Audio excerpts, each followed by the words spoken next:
It's Mary from Vindulge and author of Fire and Wine Cookbook. And today I'm going to show you how to grill chicken perfectly every time. One of the biggest problems people have with chicken, especially when they cook it on the grill, is they tend to overcook it because people are afraid of undercooking chicken. So they tend to do the opposite. They cook it way too much and it comes out dry and not really that good to eat. Today I'm going to teach you the two things that you need to know and understand in order to make perfect chicken every time. Now let's go grill some chicken. So today we're going to start by prepping the grill for two-zone cooking. Now that means one side of the grill is going to have direct flame or direct heat and the other side will not, because we're going to move the chicken pieces from one side to the other during the cooking process. You want to target 450 to 500 degrees over your direct side. So next, we're going to season our chicken. We're going to keep it simple by coating it with a little bit of olive oil, and then we are going to season it with our poultry rub. You can use your favorite chicken rub, but today we're using our poultry rub that you can find on Vindulge.com. It is a great mix of some savory, some herbs, and it contains no sugar. For us, it's important to not have sugar when we're grilling at a hot temperature because that will help you avoid any burning. If you have a lot of sugar in your rub, you run the risk of it burning and caramelizing too fast. So today we are grilling chicken pieces. You can buy them separated at the supermarket. You can butcher a whole chicken yourself, but I recommend either asking the butcher to separate the pieces for you, or you can make sure you purchase individual pieces. And I'm using bone-in chicken. You can use boneless. It really doesn't matter. The methods we're going to use today apply to bone-in and boneless chicken. I like bone-in because it really just helps keep the shape. But again, you can use boneless or bone-in. Also, you can use skin-on or skinless for this. I am a fan of the skin-on chicken. It helps really get that nice crispy crust that is so delicious when you bite in. But these methods will work for boneless, skinless chicken as well. So we're going to get started by coating each of these pieces with just a little bit of olive oil. And now we're just going to coat both sides with a little bit of our poultry rub.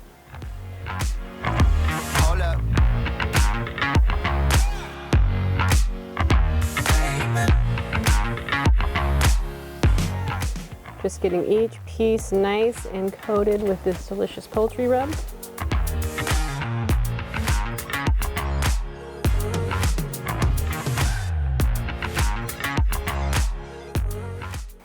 Start the chicken over direct heat and close the lid.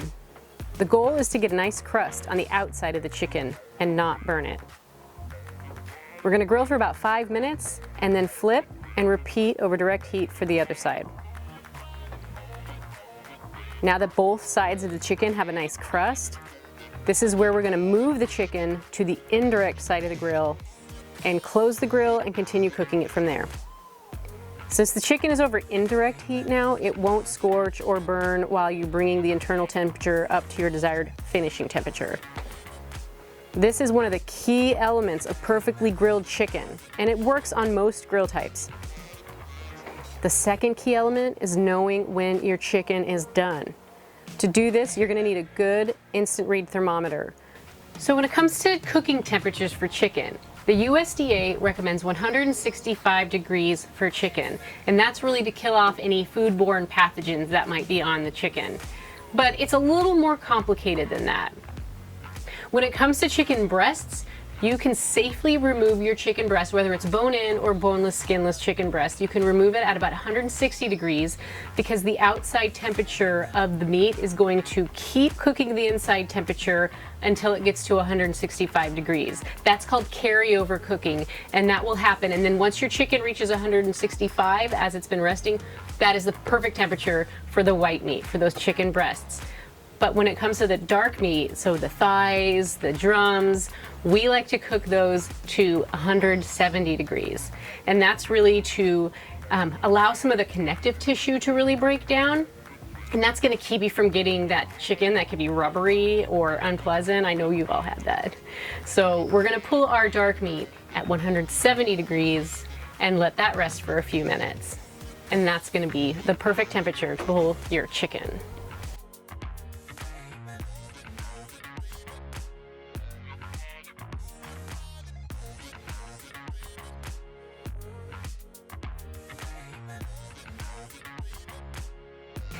So we just pulled the last of our chicken pieces. Now it's important to note that each one of these pieces cooked at a different time. And that's the important thing about grilling chicken, is that each individual piece is going to cook at a different time. The most important thing is that you cook each piece to the perfect temperature. Remember, that's about 160 for those breasts, for the white meat, and then 170 for the dark meat. So I'm going to go in and test. I'm going to try it on one of these thighs here. Can you hear that? Crunchy skin, juicy, juicy, juicy meat. That is so full of flavor, my friends. That is perfect chicken. You know the only thing this chicken is missing? A glass of wine, of course. So for me, my favorite wine to pair with grilled chicken is something I like to call the chicken of wine, Chardonnay. Chardonnay has all the components of making it perfect for grilled chicken. You have beautiful flavor, perfect chicken wine. I'm telling you, grab yourself a nice bottle of Chardonnay. From Oregon is where I'd recommend. Those are some of my favorite Chardonnays, are from right here in the state of Oregon. For this recipe and hundreds of more, just head to Vindulge.com. Here at Vindulge, we are all about helping you create great food, drink great wine, and have amazing backyard experiences with your friends and family. Cheers.